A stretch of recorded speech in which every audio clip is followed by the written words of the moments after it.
रचनात्मक कार्य के बिना सत्याग्रह क्रिया के बिना लिखे गए वाक्य जैसा है। राम मनोहर लोहिया ने लिखा है, महान नेता का कौशल इस बात में है कि वह अपने खिलाफ क्रुद्ध लोगों की संख्या में कैसे कमी लाता है, उन्हें कितने समय तक गुस्से में रखता है, लेकिन उसे उन्हें गुस्सा जरूर दिलाना चाहिए और अपनी लोकप्रियता को खतरे में डालना चाहिए। महात्मा गांधी ने यही किया।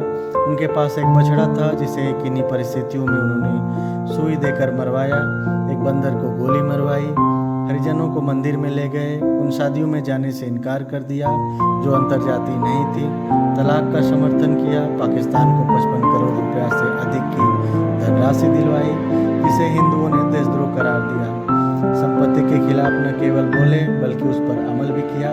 संक्षेप में वे ऐसा काम करने में शायद ही कभी चूके जिसने राष्ट्र में नई जान फूकी, भले ही उससे उन पर लांछन लगा हो और उनकी जान के लिए खतरा पैदा हो। इस उद्धरण में जो कि उनके लेख जाति से लिया गया है, लोहिया ने गांधी के जादू के रहस्य पर थोड़ी बहुत रोशनी डाली है।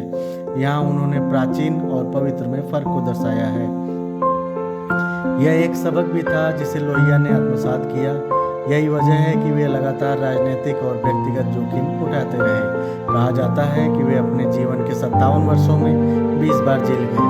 स्वतंत्रता संग्राम के कई दूसरे नेताओं के विपरीत 15 अगस्त 1947 ने लोहिया को वह पदवी नहीं दी कि दिल्ली के अखबारों में उनके संघर्ष के गौरवशाली दिनों के बारे में लंबे चौड़े लेख लिखे जाते। लोहिया के लिए स्वतंत्रता का अर्थ था गरीबों, शोषितों, जाति प्रथा के भुक्तभोगियों, महिलाओं और उन लोगों के लिए संघर्ष जारी रखना जिन्हें समाज ने कुचला था। सो ताज्जुब नहीं कि वे आज़ाद भारत में 12 बार जेल गए। डॉक्टर लोहिया बहुत पढ़े लिखे राजनेता थे। उन्होंने यात्राएं भी खूब की। उन्होंने 23 साल की उम्र में जर्मन में थीसिस लिखी और बर्लिन से अर्थशास्त्र में PhD की डिग्री ली। उन्होंने ब्रिटेन में पढ़ने से इनकार कर दिया था। उन्हें अर्थशास्त्र के साथ साथ जाति, नस्ल, धर्म, राजनीति, संविधान, कानून, कला और साहित्य की भी काफ़ी समझ थी। दिल्ली में रकाबगंज रोड स्थित उनका घर लोगों के लिए खुला रहता था और कोई भी व्यक्ति वहां जाकर उनसे बात कर सकता था। वे हिंदी, उर्दू, बंगला, फ्रेंच, जर्मन और भारतीय जनता को गुलाम बनाने वाले अंग्रेजों की भाषा का विरोध करने के बावजूद खूबसूरत अंग्रेजी बोल सकते थे। उनकी रचनाओं को पढ़कर उनके विचार शक्ति के विशाल दायरे का अंदाज़ा आसानी से लगाया जा सकता है। उनकी पुस्तक fragments of the world mind इसकी मिसाल है। उन्होंने ओलंपिक पदों की संख्या को लेकर जो विश्लेषण किया है उसकी मौलिकता कार्ड्स ऑन द टेबल में हरक्यूल पायरोट के तर्कों को भी शर्मसार कर देगी। उन्होंने उत्तर प्रदेश के जेल मंत्री को अपनी जेल कोठरी से लिखा, हमारे देश में पशुओं को बर्बर तरीके से मारा जाता है।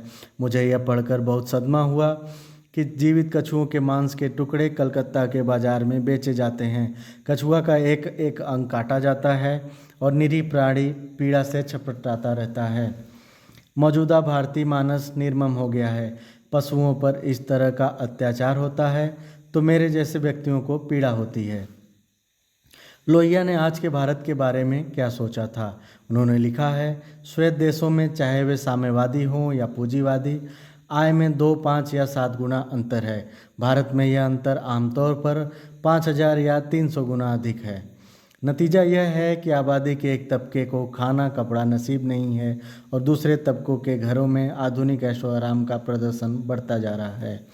ये लोहिया ही थे जिन्होंने संसद में दिए अपने भाषण में 3 आना बटा 15 आना का विवाद उठाया था। उन्होंने 25,000 रुपया रोजाना शीर्षक से एक पर्चा भी लिखा था जिसमें एक गरीब देश के प्रधानमंत्री के सुरक्षा बजट पर टिप्पणी की गई थी। गांधी की तरह लोहिया में भी गुस्सा और शर्म की भावना थी। गांधी ने लिखा था, ओडिशा की गरीब बहनों के पास पहनने के लिए साड़ी नहीं है, वे चीथड़ों में लिपटी रहती हैं। इसके बावजूद उनमें मर्यादा की भावना बनी हुई है, लेकिन मैं आपको विश्वास दिलाता हूँ कि हमने अपनी मर्यादा जरूर गंवा दी है। हम कपड़े पहने होने के बावजूद नग्न हैं, जबकि वे नग्न होने के बावजूद कपड़े पहने हुए हैं। लोहिया आज जीवित होते तो केवल अंदाज़ा ही लगाया जा सकता है कि वे क्या कहते, लेकिन मुझे पूरा विश्वास है कि वे जेल में होते।